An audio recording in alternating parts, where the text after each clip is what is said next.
പെട്ടെന്നാണ് മച്ചിലുള്ള സാധനങ്ങളെല്ലാം അങ്ങോട്ടും ഇങ്ങോട്ടും ആടി വീഴാൻ തുടങ്ങുക. ആ പ്രേതങ്ങളുടെ പ്രസൻസ് അവിടെ വന്നു തുടങ്ങി. ഹീറോ പെട്ടെന്ന് അന്നയും കൂട്ടി അവിടുന്ന് ചാടി പുറത്തേക്ക് ഇറങ്ങും. അത് കഴിഞ്ഞ് വേറൊരു ഗ്രാമവാസി ചേച്ചി ചെന്ന് കാണുന്നുണ്ട്. അവരുടെ അനുഭവം ചോദിക്കുമ്പോൾ ഈ ഗ്രാമത്തിലേക്ക് വരുന്നതിന് മുന്നേ അവരൊരു ജഡ്ജിന്റെ വീട്ടിലെ ജോലിക്കാരിയായിരുന്നു. ആ ജഡ്ജിന്റെ ഭാര്യ പ്രേതങ്ങളെ വിശ്വസിച്ചിരുന്നു. എന്നാൽ വീട്ടിലെ ജോലിക്കാരോ മറ്റു കുടുംബക്കാരോ അവര് പറയുന്ന എല്ലാം മണ്ടത്തരാണെന്നാണ് വിചാരിച്ച്. അങ്ങനെ ഇരിക്കുമ്പോഴാണ് ഈ ജഡ്ജിന് സുഖമില്ലാതാവുന്നത്. ഉഗ്രമായ രോഗമായിരുന്നു പിടിപെട്ടത്. ഡോക്ടർമാര് രക്ഷിക്കാൻ പറ്റില്ല എന്ന് പറഞ്ഞു. ആ സമയത്ത് ജഡ്ജിന്റെ ഭാര്യ പ്രേതങ്ങളെ വിളിച്ച് ആരാധിച്ച് ജഡ്ജിന് ജീവൻ കൊടുക്കുകയാണെങ്കിൽ അവർക്ക് വേണ്ടതെല്ലാം ചെയ്തു കൊടുക്കാന്ന് പറഞ്ഞു. ജഡ്ജി ജീവിച്ചു. എന്നാൽ ഈ പ്രേതങ്ങൾ അവിടെ വിട്ടുപോയില്ല. അവരാ വീട്ടിലുള്ള ഓരോരുത്തരെ ഉപദ്രവിക്കാൻ തുടങ്ങി. 2 ജോലിക്കാരെ കൊന്നു, ഒരു കുടുംബസ്ഥനെയും കൊന്നു. ആ പ്രേതത്തെ പേടിച്ചിട്ടാണ് ഈ അമ്മച്ചി ഈ നാട്ടിലേക്ക് വന്നത്. ആ സമയത്ത് ജോലി ചെയ്ത വീട്ടിൽ കേട്ട അതേപോലുള്ള ശബ്ദങ്ങൾ ഈ ഗ്രാമത്തിൽ നിന്നും ഈ അമ്മച്ചിയും കേട്ടിരുന്നു. അവരെന്താണ് സംസാരിച്ചെന്നറിയാൻ ചോദിക്കുമ്പോൾ ചേച്ചി പറയും, അവര് കുശുകുശെ എന്തൊക്കെയോ വിസ്പർ ചെയ്യും, മോൺ ചെയ്യും. എന്നാൽ അതിന്റെ അർത്ഥം എന്താണെന്ന് എനിക്ക് മനസ്സിലായിട്ടില്ല.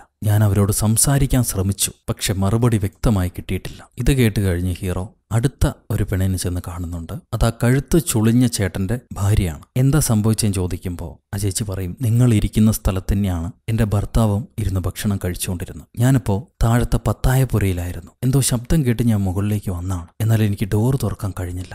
ആരോ എന്നെ പിടിച്ചു വെച്ചതുപോലെ. കുറച്ചു സമയം കഴിഞ്ഞ് ആ പിടിവിട്ട് ഓടി വന്ന് നോക്കുമ്പോൾ എന്റെ ഭർത്താവിന്റെ തല ശരീരത്തേക്ക് ഒടിഞ്ഞു തൂങ്ങി അദ്ദേഹം മരണപ്പെട്ട് കിടക്കായിരുന്നു. ഇത് പറഞ്ഞിട്ട് ആരും വിശ്വസിച്ചില്ല. എന്താ സംഭവിച്ചതെന്ന് എനിക്കറിയില്ല. അദ്ദേഹം മരണപ്പെട്ടു. അപ്പൊ ഹീറോ ചോദിക്കും, ഞാൻ ആ സെല്ലാറൊക്കെ ഒന്ന് കാണട്ടെ എന്ന്. ശരി, കണ്ടോളൂ, എനിക്ക് ആടുകൾക്ക് തീറ്റ കൊടുക്കാനുണ്ടെന്നും പറഞ്ഞ് ആ ചേച്ചി ഇറങ്ങിപ്പോകും. അപ്പൊ ഹീറോ പത്തായപ്പുരയിലേക്ക് ഇറങ്ങി വരാണ്. ഇറങ്ങി വന്നിട്ട് ഇതിനകത്ത് ആരെങ്കിലും ഉണ്ടോ എന്ന് ചോദിക്കും. ഒരു ശബ്ദവും കേൾക്കുന്നില്ല. ഇവിടെ ഒന്നുമില്ല എന്ന് പറഞ്ഞിട്ട് ഹീറോ അന്നയും വിളിച്ചുകൊണ്ട് തിരിഞ്ഞു നടക്കുകയാണ്. ആ പത്തായപ്പുരയുടെ ഡോറ് ഹീറോ താണ്ടിയ ഉടനെ ഡോറ് വലിഞ്ഞടയും. അന്നകത്ത് പെട്ടുപോയി. പെട്ടെന്ന് ഹീറോയെ ഏതോ ഒരു ഫോഴ്സ്, ഏതൊരു ശക്തി വലിച്ച് കസേരയിലിരുത്തും. ഒരു കറുത്ത നിഴൽ രൂപം ആ പത്തായപ്പുരയിലൂടെ കയറി വരുന്നുണ്ടാവും അന്നയുടെ അടുത്തേക്ക്. അന്ന പേടിച്ച് കരയാണ്. അവൾ ആരോ വലിച്ചു കെട്ടിയതുപോലെ. സോ അന്ന് ആ വീട്ടിലെ വീട്ടമ്മയ്ക്കും ഭർത്താവിനും എന്താണ് സംഭവിച്ചത് എന്നുള്ളതിന്റെ ഒരു റീലാണ് ഇപ്പോൾ ഹീറോ കാണുന്നത്. ആ ചേട്ടന്റെ കഴുത്തൊടിഞ്ഞു പോയി. ആ ചേച്ചി അവിടെ കുടുങ്ങിക്കിടക്കുകയായിരുന്നു. അതേ അനുഭവം ഹീറോയ്ക്കും ഉണ്ടാവും. അത് കഴിഞ്ഞ ഉടനെ ഹീറോ അന്നയും വിളിച്ച് ചാടി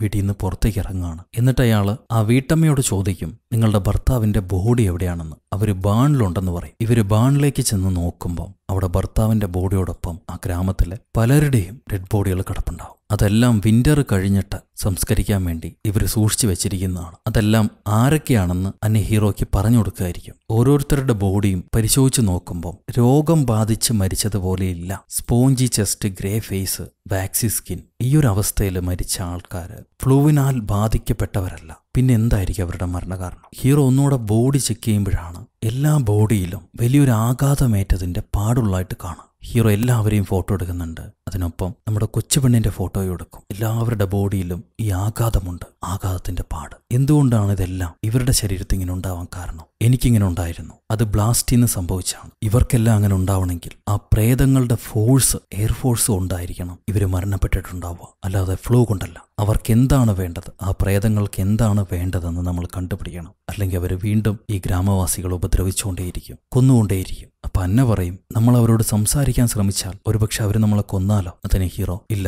അങ്ങനെയായിരുന്നെങ്കിൽ നേരത്തെ അവർക്കത് ചെയ്യായിരുന്നു. അവർക്കെന്തോ നമ്മളോട് പറയാനുണ്ട്, അവർ പറയാൻ ശ്രമിക്കുന്നുണ്ട്. അതിവിടെയുള്ളവർക്ക് മനസ്സിലായിട്ടില്ലെന്നേ ഉള്ളൂ. എന്നാൽ എൻ്റെ കയ്യിലുള്ള ക്യാമറയും വോയിസ് റെക്കോർഡറും വെച്ച് നമ്മൾ അവരോട് സംസാരിച്ച് നോക്കാം. ശരിയെന്ന് പറഞ്ഞിട്ട് ഇവർ തിരിച്ചു വന്ന് എടുത്ത ഫോട്ടോസിന്റെ എല്ലാം പ്രിന്റ് എടുത്ത് നോക്കുകയാണ്. അതിലെല്ലാം ഒരുപാട് ആത്മാക്കളുടെ രൂപങ്ങൾ കാണാം. ഇനിയും കാത്തിരിക്കണ്ട, നമുക്കവരെ വിളിച്ചു വരുത്താന്ന് പറഞ്ഞിട്ട് ഹീറോയും അന്നയും വേറെ 2 ചേട്ടന്മാരും കൂടി ചേർന്ന് ഈ ബോഡിയുള്ള ബാണിനകത്ത് ക്യാമറ സെറ്റ് ചെയ്ത് എല്ലാ ബോഡിയിലും കയറ് കെട്ടി തൂക്കി ആ ബോഡികൾക്ക് അനക്കം വരികയാണെങ്കിൽ മണി കിലുങ്ങുന്ന പോലെ സെറ്റപ്പ് ചെയ്തിട്ട് തെരുവെല്ലാം പന്തം കത്തിച്ചു വെച്ച് ഒരു റെക്കോർഡറും വോയിസ് റെക്കോർഡറും സെറ്റപ്പ് ചെയ്ത് വെച്ചിട്ടുണ്ട്. കാറ്റിന്റെ ശക്തിയും വൈബ്രേഷനും വെച്ച് സൗണ്ട് റെക്കോർഡാവുന്ന ഒരു സാധനം. അത് കഴിഞ്ഞ് പള്ളിയുടെ ഏറ്റവും മുകളിൽ നിന്ന് ഒരു കുഴലൂത്ത് ക്യാമറയും കൊണ്ടും കൂടെ ഹീറോ ഫോട്ടോ എടുക്കും. എന്നിട്ട് ഇവര് കാത്തിരിക്കുകയാണ് ആ പ്രേതങ്ങൾ വന്ന് സംസാരിക്കാൻ വേണ്ടി. അപ്പോഴാണ് അന്ന ചോദിക്കുക, നിങ്ങളെ കൂടെ ഉണ്ടായിരുന്ന ആ മുത്തശ്ശനല്ലല്ലോ ശരിക്കും മരണത്തിൽ നിന്ന് തിരിച്ചു വന്ന ആള്, നിങ്ങളല്ലേ എന്ന്. ഹീറോ അതേന്ന് പറയും. എന്നിട്ട് ഹീറോയുടെ ഫോട്ടോ കാണിച്ചു കൊടുക്കുന്നുണ്ട്. എല്ലാരും ഞാൻ മരിച്ചു എന്നാണ് വിചാരിച്ച്, പിന്നീട് ജീവനോടെ തിരിച്ചു വന്നപ്പോ മരണത്തെ കണ്ട് തിരിച്ചു വന്നവനാണെന്ന് പറഞ്ഞു. ഇത് കേട്ട് അന്ന പറയും, എന്നോടും ആന്റി അങ്ങനെയാണ് പറഞ്ഞത്, ഞാൻ മരണത്തിൽ നിന്ന് തിരിച്ചു വന്നാണെന്ന്. നിങ്ങളങ്ങനെ മരണത്തിലേക്ക് പോയപ്പോൾ അവിടെ എന്തെങ്കിലും കണ്ടിരുന്നു? എന്തെങ്കിലും ഓർമ്മയുണ്ടായിരുന്നോ എന്ന് അന്ന ചോദിക്കും. ഹീറോ ചിരിച്ചുകൊണ്ട് പറയും, അതെ, ഞാൻ ഒരാളെ കണ്ടിരുന്നു, എനിക്ക് അയാളെ നല്ല ഓർമ്മയുണ്ടെന്ന്. അത് നീയാണെന്ന് ഹീറോ പറയുന്നില്ല. എന്നാൽ ഹീറോ അന്ന് കണ്ടത് അന്നയായിരുന്നു. ഈ സമയത്ത് അന്നയുടെ ഒരു കുഞ്ഞു കൂട്ടുകാരനല്ലേ, അവൻ മറ്റൊരു കൂട്ടുകാരന്റെ വീട്ടിൽ കളിച്ച് കളിച്ച് സമയം സന്ധ്യയായി. ഇനിയും അമ്മ കണ്ടില്ലെങ്കിൽ അമ്മ ചീത്ത പറയും. എത്രയും പെട്ടെന്ന് ഞാൻ പോട്ടെ എന്ന് പറഞ്ഞ് അവൻ കയറും പിടിച്ച് വീട്ടിലേക്ക് നടന്നു വരാണ്. ഇരുട്ടത്ത് വഴി അറിഞ്ഞില്ലെങ്കിൽ ഈ കയറ് പിടിച്ച് വീട്ടിലേക്ക് പോയാൽ മതി, വീടെത്തിക്കോളും. പക്ഷേ പയ്യനിങ്ങനെ ഇരുട്ടത്തൂടെ കയറ് പിടിച്ച് നടന്നു വരുമ്പോൾ പെട്ടെന്ന് കയറ് കടന്ന് വൈബ്രേറ്റ് ആവാൻ തുടങ്ങും. അവന്റെ മുഖം മൂടിയും ദൂരേക്ക് പറന്നുപോയി. പിള്ള പേടിച്ചു. പെട്ടെന്നാണ് ഇവര് കത്തിച്ച പന്തങ്ങളെല്ലാം കാറ്റടിച്ച് ഒറ്റയടിക്ക് കെട്ടുപോകുന്നു. ഏതോ ഒരു അമാനുഷികത ഇവരുടെ ഗ്രാമത്തിലേക്ക് ഇടിച്ചു കയറിയതുപോലെ. ഹീറോ ഇരിക്കുന്ന ബാണിന് മുകളിലായി അതിന്റെ മേൽക്കൂരയിലൂടെ ആരൊക്കെയോ നടക്കുന്ന ശബ്ദം കേൾക്കും. പെട്ടെന്ന് ഇവർ കെട്ടിവെച്ച ആ മണിയെല്ലാം കടന്ന് കിലുങ്ങുന്നുണ്ട്. അന്ന പറയും, അവരെത്തിക്കഴിഞ്ഞു, അവരിവിടെ ഉണ്ടെന്ന്. ഈ സമയത്ത് നമ്മുടെ കുഞ്ഞു പയ്യൻ പേടിച്ച് വീണ്ടും അവൻ കയറ് പിടിച്ചു വരുമ്പോൾ പെട്ടെന്ന് ഈ കയറ് പൊട്ടി നിലത്തേക്ക് വീഴും. അവൻ എന്താ ചെയ്യേണ്ടതെന്നറിയാതെ നിൽക്കുമ്പോഴാണ് കയറ് വീണ്ടും അവനെ പിടിച്ച് വലിക്കുന്നത്. വീണ്ടും അത് നിലത്തേക്ക് വീണു. ഇവൻ പേടിച്ച് ഓടാൻ തുടങ്ങി. പിന്നെന്താ സംഭവിച്ചെന്നറിയില്ല. ഈ സമയത്ത് ഹീറോ ഇരിക്കുന്ന ബാണിനകത്ത് ഈ നിഴലുകൾ അങ്ങോട്ടും ഇങ്ങോട്ടും ചലിക്കുമ്പോൾ ക്യാമറ തനിയെ ഫോട്ടോ എടുക്കാൻ തുടങ്ങും. ആ നേരത്തെ ഇവിടെ ആ കൊച്ചു പയ്യന്റെ വീട്ടില് അമ്മ എന്തോ ശബ്ദം കേട്ട് പുറത്തേക്ക് വന്ന് നോക്കുമ്പോൾ തല തൂങ്ങിയ പടി ആ ചെറുക്കനിങ്ങനെ നിൽക്കുക. മോനെ ലസിക, നിനക്ക് എന്തു പറ്റിയടാന്നമ്മ ചോദിക്കുമ്പോൾ അവന്റെ കാലിൽ എന്തോ പിടിച്ചവനെ വലിച്ചുകൊണ്ട് പോകുന്നുണ്ട്. അമ്മ നിലവിളിച്ച് കുഞ്ഞിന്റെ അടുത്തേക്ക് പോവാൻ ശ്രമിക്കവേ അമ്മയെ ആരോ കാലി പിടിച്ച് പുറകിലേക്ക് വലിക്കുന്നു. ഇവിടെ ഹീറോയുടെ മുറിയിൽ മണി കിലുക്കുന്ന ശബ്ദവും ഒരു നിഴൽ അവരിയ്ക്കുന്ന വണ്ടിയുടെ അടിയിലേക്ക് ചെല്ലും. ഹീറോ താഴേക്ക് ഇറങ്ങി നോക്കുമ്പോൾ അന്നയെ പുറകിൽ എന്തോ തള്ളി ശവശരീരങ്ങളുടെ പുറത്തേക്കിടും. അതിലൊരു കണ്ണട മുത്തപ്പം വാ തുറന്ന് ആ എന്നും പറഞ്ഞ് ഇവളോട് തിന്നാൻ എന്തേലും തരാൻ ചോദിക്കുന്നുണ്ട്. പെണ്ണ് പേടിച്ച് ഹീറോയെ വിളിക്കുമ്പം ഹീറോയെ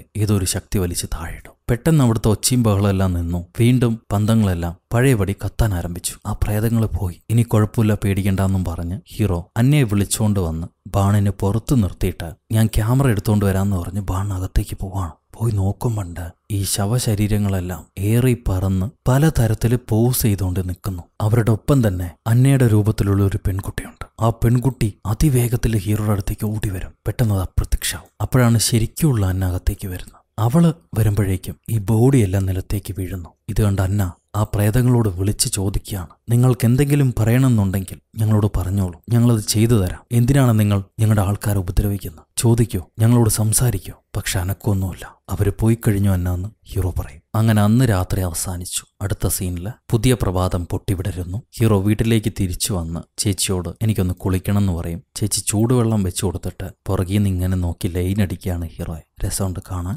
ഇഷ്ടമായിന്ന് തോന്നുന്നു ചേച്ചിക്ക്. കുളിച്ചൊരുങ്ങിയൊക്കെ കഴിഞ്ഞ് ഹീറോ നേരെ ഓഫീസിലേക്ക് വരുന്നു. അവിടെ നിന്ന് ഇന്നലെ അവർ റെക്കോർഡ് ചെയ്ത ആ വോയിസ് റെക്കോർഡർ ഓണാക്കുമ്പം അതിൽ കിരിവിരയെന്ന് പറഞ്ഞ് എന്തോ ഒരു ശബ്ദം മാത്രമേ കേൾക്കുന്നുള്ളൂ. കാര്യമായിട്ടൊന്നും കേൾക്കുന്നില്ല. ശരി, ഇതിനകത്തൊന്നുമില്ല, ഞാൻ ഫോട്ടോയിൽ എന്തെങ്കിലും ഉണ്ടോ നോക്കട്ടെ എന്ന് പറഞ്ഞ് ഹീറോ ഫോട്ടോസ് എടുത്തുകൊണ്ട് വന്ന് കഴുകും. ആ ഫോട്ടോകളിൽ എന്തൊക്കെയോ കാണാം. ഇതിൽ അവരെ കിട്ടിയിട്ടുണ്ട് എന്ന് ഹീറോ വിളിച്ചു പറയുമ്പം ഹീറോ പറയുന്നത് മനസ്സിലാവാതെ നമ്മുടെ അന്ന ആ റെക്കോർഡർ കൈ പിടിച്ച് സ്ലോ ആക്കും. എന്താ ചേട്ടാ പറയുന്നത്, എനിക്ക് കേൾക്കുന്നില്ലല്ലോ എന്ന് പറഞ്ഞവള് മെല്ലെ ആ റെക്കോർഡർ സ്ലോ ആക്കാണ്. ഇങ്ങനെ റെക്കോർഡർ സ്ലോ ആക്കുമ്പം അതിൽ നിന്ന് വോയിസ് കേൾക്കാം. അന്ന ഉടനെ ഹീറോയോട് പുറത്തേക്ക് വരാൻ പറയും. ഫോട്ടോസിൽ എന്താ ഉള്ളതെന്ന് ചോദിക്കുമ്പം അതിൽ ഈ നിഴലുകൾ ഇവർക്ക് ജോലി ചെയ്യാൻ വേണ്ടി 2 പയ്യന്മാര് വന്നിരുന്നില്ലേ, അതിൽ ഒരാളുടെ കൂടെ നിൽക്കുന്നുള്ളൂ. ആ പയ്യന്റെ തലയിൽ ഒരു മുറിപ്പാട് കാണാം. അതെങ്ങനെയാണ് സംഭവിച്ചതെന്ന് ഹീറോ അന്നയോട് ചോദിക്കും. അന്ന പറയും, ചെറുപ്പത്തിൽ ഈ പയ്യൻ തടാകത്തിലെ ഐസിനകത്ത് കുടുങ്ങിപ്പോയി മരിച്ചു എന്നാണ് പലരും വിചാരിച്ചത്. പക്ഷെ വലിച്ച് പുറത്തെടുത്തപ്പോൾ ജീവനുണ്ടായിരുന്നു. അന്ന് മുതൽ ആ ചേട്ടൻ സംസാരിക്കാറില്ല. ഓ അത് ശരി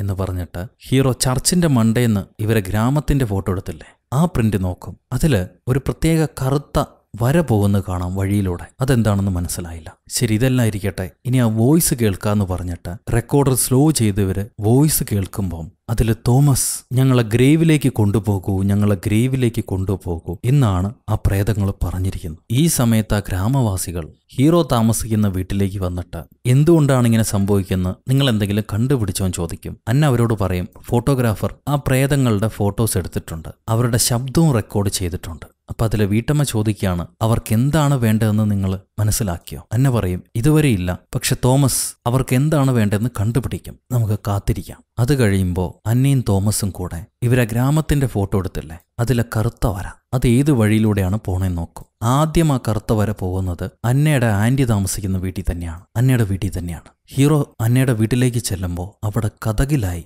രക്തക്കറ പറ്റിയിരിക്കുന്നത് കാണാം. എങ്ങനെ വന്നു എന്നറിയില്ല. അത് കഴിയുമ്പോൾ ഈ കറുത്ത വര മറ്റൊരു സ്ഥലത്തേക്ക് പോകുന്നുണ്ട്. അത് ആ ലൊറിക്ക എന്ന് പറഞ്ഞ പയ്യന്റെ വീട്ടിലേക്കാണ്. ഇവര് ചെന്ന് കതകി മുട്ടി നോക്കും. അകത്തുനിന്ന് ശബ്ദമൊന്നും കേൾക്കുന്നില്ല. വീടിനകത്ത് കയറി നോക്കുമ്പോഴാണ് കണ്ട കാഴ്ച.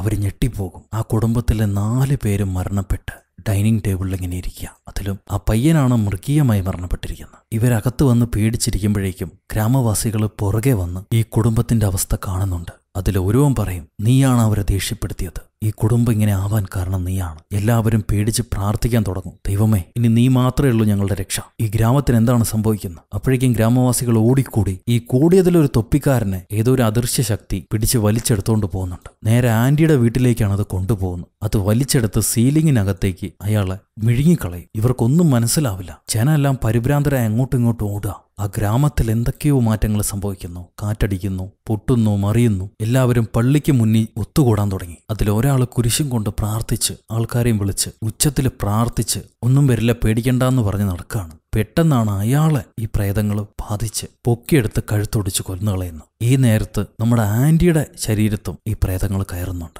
ആന്റി നേരെ വണ്ടി ഉരുട്ടിക്കൊണ്ടുവന്ന് ഹീറോയുടെ പുറത്തേക്ക് ചാടി വീണിട്ട് ഞങ്ങളെ ഗ്രേവിലേക്ക് കൊണ്ടുപോ തോമസ്, ഞങ്ങളെ ഗ്രേവിലേക്ക് കൊണ്ടുപോ തോമസ് എന്നും പറഞ്ഞ് ബോധം കെട്ട് വീണാളെ. ആന്റിയെ മാറ്റിയിടുമ്പോഴാണ് ഈ മരിച്ച ചെറുക്കൻ ഗ്രാമവാസികളുടെ അടുത്തേക്ക് നടന്നു വരുന്നത്. ഹീറോ എല്ലാവരെയും ചർച്ചിനകത്തേക്ക് കയറാൻ പറയും. എല്ലാവരുടെയും പുറകെ ഈ പയ്യനും വരുന്നുണ്ട്. എല്ലാവരെയും ചർച്ചിനകത്തേക്ക് കയറ്റിയിട്ട് ഹീറോ പുറത്തേക്ക് നോക്കുമ്പോൾ ഈ പയ്യൻ പ്രേതങ്ങളെ വിട്ടുകൊടുക്കടാ, പ്രേതങ്ങളെ വിട്ടുകൊടുക്ക് എന്ന് പറഞ്ഞ് മുകളിലേക്ക് പൊന്തി താഴേക്ക് വീണ് ഒന്നുകൂടെ മരണപ്പെടുകയാണ്. പെട്ടെന്ന് കതകും വലിഞ്ഞടയും. അപ്പോഴാണ് ഹീറോ ശ്രദ്ധിക്കുക, അന്നയെ കാണുന്നില്ല. അന്ന എവിടെ? ഈ അടഞ്ഞ കതകപ്പ തുറന്ന് അന്ന മുന്നിലായിട്ട് നിൽക്കുന്ന കാണാം. ഹീറോ ബാക്കിയുള്ളവരെ തള്ളി മാറ്റി പുറത്തേക്ക് ഓടി വരവേ അന്നയെ അവിടെ കാണുന്നില്ല.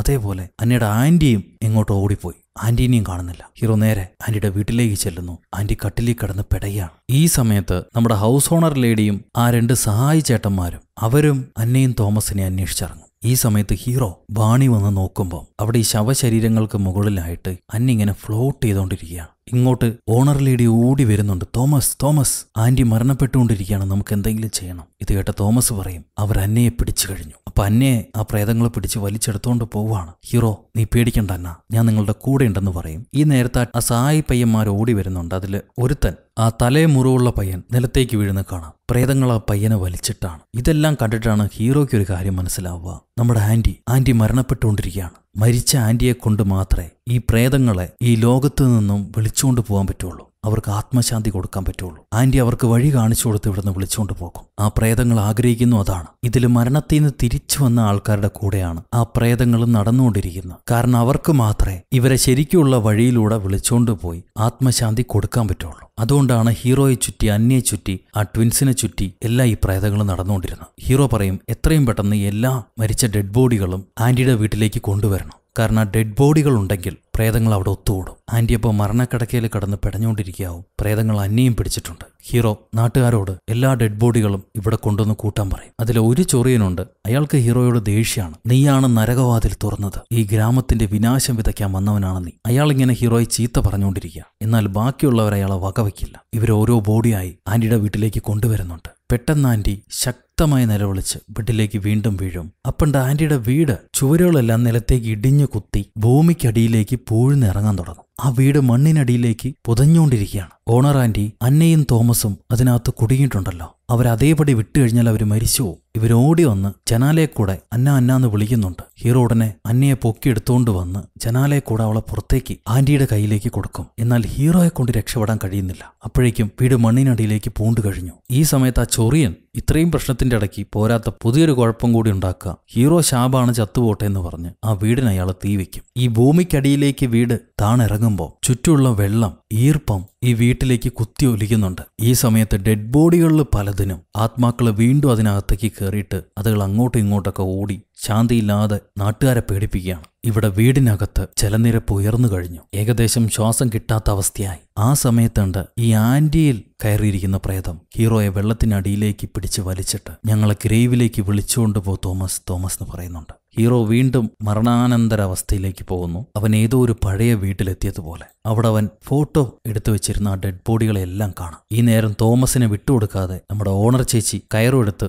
വീടിനകത്തുള്ള വെള്ളത്തിലേക്ക് ചാടുന്നുണ്ട്. ആ സമയം മരണാനന്തര ഹീറോ ഈ പ്രേതങ്ങളെയും വിളിച്ചുകൊണ്ട് ഇങ്ങോട്ടോ വഴി കാണിച്ച് യാത്രയാവുകയാണ്. ആ നേരത്ത് ചേച്ചി ഹീറോയുടെ ബോഡി പുറത്തേക്ക് വലിച്ചെടുത്തു കഴിഞ്ഞു. ഇവിടെ മരണാനന്തര ഹീറോ അന്യയെപ്പോലൊരു പെൺകുട്ടിയെ അവിടെ വെച്ച് കാണും. ആ പെൺകുട്ടി ഹീറോയെ തന്റെ കൈകളാൽ പിടിച്ചു പൊക്കി വായുവിലൂടെ ഇങ്ങനെ ഫ്ലോട്ട് ചെയ്യവേ ഒരു പുതിയ പാത ഉണ്ടാവുന്നു. ഒരു തുരങ്കം പോലെ, ഒരു പാരലൽ വേൾഡ്. അതിലേക്ക് ഈ ആത്മാക്കളെല്ലാം ഒരു ചുഴലിക്കാറ്റിൽപ്പെട്ട അവസ്ഥയിൽ അതിനകത്തേക്ക് വന്ന് വീഴുന്നുണ്ട്. ഇപ്പൊ ഹീറോയ്ക്ക് വീണ്ടും പഴയ അന്നയെ തന്റെ കണ്ണിന് മുന്നിലായിട്ട് കാണാം. അവൻ കണ്ണു തുറക്കുമ്പോൾ നമ്മുടെ ജീവനുള്ള അന്നയുടെ മുന്നിലായിരിക്കും ഹീറോ. അങ്ങനെ രണ്ടാമതും മരണാനന്തരം കണ്ട് ഹീറോ ജീവിതത്തിലേക്ക് തിരിച്ചു വന്നിരിക്കുന്നു. അത് കഴിഞ്ഞ് മറ്റൊരു പ്രഭാതം, അടുത്ത പ്രഭാതം ഹീറോ ഗ്രാമത്തിൽ നിന്ന് പുറപ്പെടുകയാണ്. തന്റെ സാധനങ്ങളെല്ലാം കെട്ടിപ്പൂട്ടി ഓണർ ലേഡിയോട് ബൈ പറഞ്ഞ് പുറപ്പെടുന്നു. ഇച്ചിരി പ്രായക്കൂടുതലുണ്ടോ എന്നൊരു സംശയം. പക്ഷെ സ്നേഹത്തിന് അങ്ങനെ പ്രായമൊന്നുമില്ല, സ്നേഹം മാത്രം. അങ്ങനെ ഒരു കാതൽ പകുതിയിൽ നിന്ന് മുറിഞ്ഞു പോവാണ് പാവം. എന്തായാലും നമ്മുടെ അന്നക്കുട്ടിയെ ഹീറോ തന്റെ കൂടെ തന്നെ കൊണ്ടുപോകാൻ തീരുമാനിച്ചു. അവളുടെ ആന്റി മരണപ്പെട്ടല്ലോ. ഈ ഗ്രാമത്തിൽ അവളെ നിർത്തിയിട്ട് കാര്യമൊന്നുമില്ല.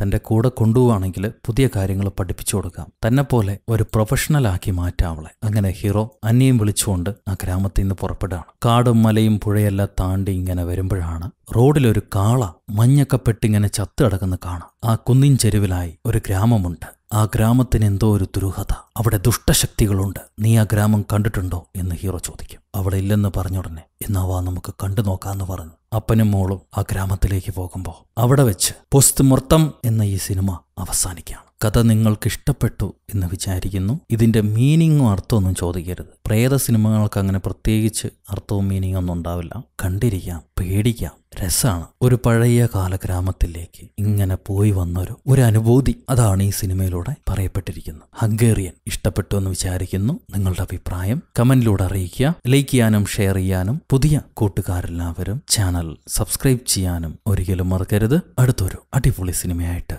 വീണ്ടും കണ്ടുമുട്ടുന്നത് വരെ until then it's bye from ഒരു കഥ സുലട്ടുമാസ്.